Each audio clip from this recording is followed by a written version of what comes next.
Indonesia NIM 21250002, Prodi S1 Kebidanan semester 7, Universitas Kadin Bangsa Palembang. Di sini saya akan membuat video tentang pembahasan soal hukum S1 Kebidanan dan profesi kebidanan.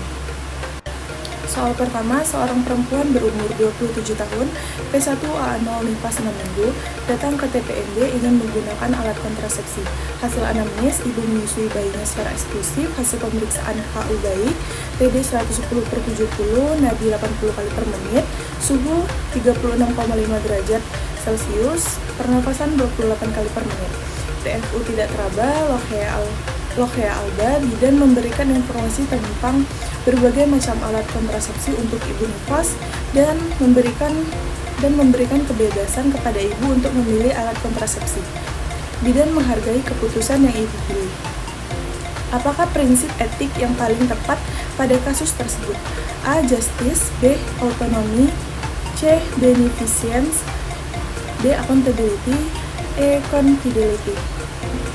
Pembahasan kunci jawaban B. Autonomi. Kata kunci, bidan memberikan kebebasan kepada ibu untuk memilih alat kontrasepsi dan menghargai keputusan yang ibu pilih. Pembahasan autonomi adalah prinsip kebebasan bagi klien itu sendiri, dan bidan menghargai hak-hak pasien mengenai otonomi atau prinsip autonomi. Didasarkan pada keyakinan bahwa setiap individu memiliki kemampuan berpikir logis dan membuat keputusan sendiri. Pembahasan optimal lain, prinsip etika profesi bidan dalam pelayanan kebidanan. Yang pertama, melakukan tindakan yang benar, beneficence. Yang kedua, mencegah tindakan yang dapat merugikan, non-mal efisien. 3. Memperlakukan manusia dengan adil atau prinsip justice. 4. Menjelaskan dengan benar, prinsip veracity. 5. Menghargai kehidupan manusia atau avoiding killing. 6. Menjaga kerahasiaan atau prinsip fidelity. Soal nomor 2, seorang perempuan umur 26 tahun P2A0 nifas 7 hari datang ke RS dengan keluhan keluar darah dari jalan lahir. Hasil anamnes, nyeri perut, tiba-tiba pendarahan bayinya dan berwarna merah segar.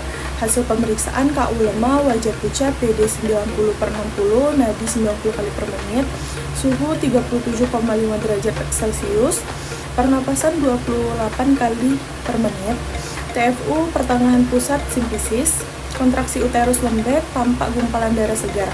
Apakah diagnosis yang paling mungkin pada kasus tersebut? A. Atonia uteri, B. Robekan serviks, C. Subinvolusi uteri, D. Laserasi jalan lahir, E. Retensio sisa plasenta. Pembahasan kunci jawaban E atau retensio plasenta. Kata kunci, nifas 7 hari, keluhan keluar darah dari jalan lahir, nyeri perut, tiba-tiba pendarahan banyak dan berwarna merah segar, kontraksi lembek, tampak darah segar, dan gumpalan dari vagina.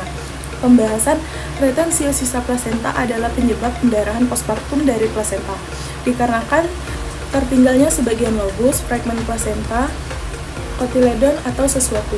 Retensio plasenta adalah jika ditemukannya kotiledon yang tidak lengkap maupun tidak lengkapnya plasenta serta masih adanya pendarahan padahal plasenta sudah lahir. Pendarahan dapat muncul 6-10 hari pasca persalinan disertai subinvolusi uterus. Soal nomor 3, seorang bayi perempuan lahir 8 menit yang lalu secara spontan di RS. Masa gestasi 38 minggu, hasil pemeriksaan menangis kuat, gerakan aktif, warna kulit kemerahan, bayi sedang dalam proses IMD dan mulai mencari puting susu. Apakah elemen bonding pertama yang paling tepat pada kasus tersebut? A. Suara ibu, B. Kontak mata, C. Warna areola, D. Ritme jantung, E. Aroma kolostrum. Pembahasan kunci jawaban E atau aroma kolostrum. Pembahasan bayi mulai mencari puting susu, tanda bayi siap menunjukkan gejala refleks menghisap seperti membuka mulut, lalu bayi dapat langsung menyusu dan dapat kolostrum. Soal nomor 4, seorang bayi laki-laki umur 3 jam, riwayat kelahiran menangis kuat, gerakan aktif IMD berhasil selama 1 jam, hasil pemeriksaan frekuensi jantung 132 kali per menit, suhu 36,7 derajat Celcius, pernapasan 48 kali per menit, berat badan 2.650 gram, panjang badan 49 cm, Ballard skor 35 telah diberikan injeksi vitamin K 1 jam yang lalu. Apakah tindakan yang paling tepat pada kasus tersebut? A. Memandikan bayi. B. Memberikan imunisasi HB0. C. Memfasilitasi rawat gabung. D. Melakukan pemeriksaan fisik. E. Meletakkan bayi dalam infant warmer. Pembahasan kunci jawaban B. Memberikan imunisasi HB0 untuk imunisasi dasar lengkap. Bayi berusia kurang dari 24 jam diberikan imunisasi hepatitis B atau HB0, usia 1 bulan diberikan BCG, usia 2 bulan diberikan DPT, HB, HIB1, dan polio 2, usia 3 bulan diberikan DPT, HB, HIB2, dan polio 3, usia 4 bulan diberikan DPT, HB, HIB3, polio 4, dan IPV atau polio suntik, usia 9 bulan diberikan campak atau MR. Soal nomor 5, seorang bayi perempuan umur 2 hari datang ke rumah sakit dengan keluhan bayi sesak napas. Riwayat persalinan, lahir spontan di rumah sakit, masa gestasi 33 minggu dan dirawat asfiksia. Hasil pemeriksaan frekuensi jantung 144 kali per menit, suhu 36,6 derajat Celcius, pernafasan 86 kali per menit, murmur positif, sianosis positif, reteksi dinding dada positif, dan pernapasan cuping hidung positif. Apakah masalah yang paling mungkin pada kasus tersebut? A. Pneumonia. B. Penyakit membran hialin. C. Kelainan jantung kongenital. D. Respiration distress syndrome. E. Hipoksia, ischemic encephalopathy. Pembahasan kunci jawaban D atau respiration distress syndrome. Respiration distress syndrome merupakan gangguan pernafasan pada bayi baru lahir yang disebabkan oleh paru-paru yang belum tumbuh sempurna yang terjadi pada bayi prematur. Ditandai dengan adanya pernafasan cuping hidung, dyspnea, dan tachypnea, reteksi dada, sianosis, suara merintih pada ekspirasi yang menatap dan menjadi progresif dalam 48-90 jam setelah kelahiran. Soal nomor 6, seorang bayi perempuan umur 1 hari lahir spontan belakang kepala di puskesmas, riwayat kelahiran, menangis kuat, gerakan aktif, IMD berhasil, berat badan 2.400 gram, panjang badan 47 cm, hasil pemeriksaan frekuensi jantung 134 kali per menit, suhu 36 derajat Celcius, pernapasan 52 kali per menit, akral dingin, kulit kemerahan, skor Ballard 34, temperatur ruangan 25 derajat Celcius. Apakah tindakan yang paling tepat pada kasus tersebut? A. Perawatan metode kanguru. B. Observasi dalam infant warmer. C. Bungkus dengan selimut hangat. D. Naikkan suhu pendingin ruangan. E. Hangatkan dengan lampu 60 watt. Pembahasan kunci jawaban A. Perawatan metode kanguru. Pembahasan, metode kanguru dapat membuat suhu tubuh bayi menjadi stabil karena bayi yang berada di dalam perawatan metode kanguru akan merasa seperti ada di dalam rahim ibunya.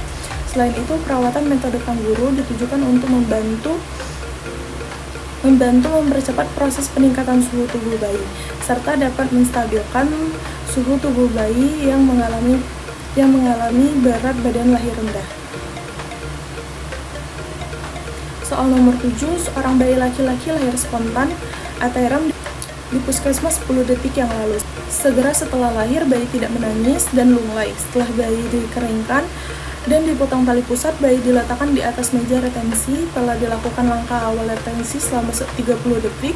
Hasil evaluasi, bayi belum menangis spontan dan masih menggap-menggap. Apakah prosedur lanjutan yang paling tepat pada kasus tersebut? A. Hitung frekuensi jantung bayi. B. Lakukan penghisapan lendir. C. Ventilasi tekanan positif. D. Berikan rengsangan taktil. E. Kompresi dada. Pembahasan kunci jawaban C. Ventilasi tekanan positif.